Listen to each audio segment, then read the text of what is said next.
Some of the biggest innovations in computer technology are being inspired by the human brain. For the Colson Center, I'm John Stonestreet with Breakpoint.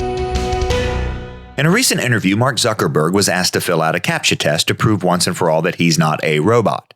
In case you were wondering, he passed. That's all a bit funny, given, as John Mulaney observed a couple years ago, just how much time we spend these days proving to robots that we're not robots. Only human brains, apparently, can recognize every square that has a stop sign or a boat. And it's all also a bit ironic, given that the most exciting trend in computing technology these days is building computers using design principles based on the human brain. Today's most successful artificial intelligence algorithms are loosely based on the intricate webs of real neural networks, writes Allison Whitten in Quanta Magazine. She's referring to something called deep learning, advanced artificial intelligence that can compute huge amounts of data while correcting mistakes and anticipating future problems. From mapping traffic patterns to predicting storm fronts to understanding the stock market, the possibilities of deep learning are endless.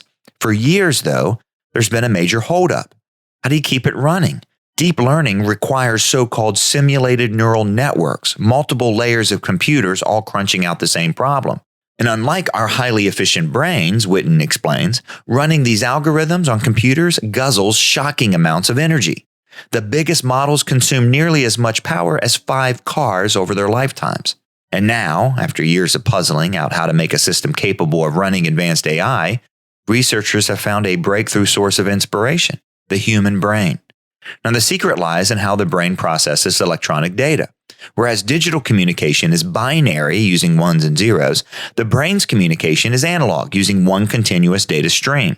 Likewise, while digital tech relies on one central processing unit, the brain arranges millions of computing units next to memory units in the forms of synapses and neurons. Now, all the science is definitely chewy for us non-engineering types, but the results are incredible. Digital technology has transformed the modern world, opening vistas that previous generations could have never imagined. And yet, to fully master artificial intelligence, our brightest scientists are being forced to direct their attention back to God's original design specs. This is part of a bigger phenomenon in engineering called biomimetics. It's a word coined from the Greek, bios, which means life, and mimesis, which means imitation. Neurocomputing is just one of the more dramatic examples of what some have called the biomimetics gold rush. It's a race to understand and apply systems and design features of the natural world, which in many cases are far beyond even our most advanced engineering. Now, this is not to say that God somehow always prefers natural systems to artificial ones. After all, humans were designed to create and to innovate and to design in ways that have advanced us way past our Garden of Eden beginnings. At the same time, there's just no escaping this basic truth that natural systems are nothing short of stunning. People didn't design themselves, and yet we possess self-repairing, massively complex biological systems. We experience life through 5 senses, our brains seamlessly integrating terabytes of data at all times. And to do it, we require only assorted organic materials that we find around us. The brain can sustain itself on a cheeseburger. In 2013, a collaboration between Japanese and German scientists created one of the most realistic brain simulations ever attempted.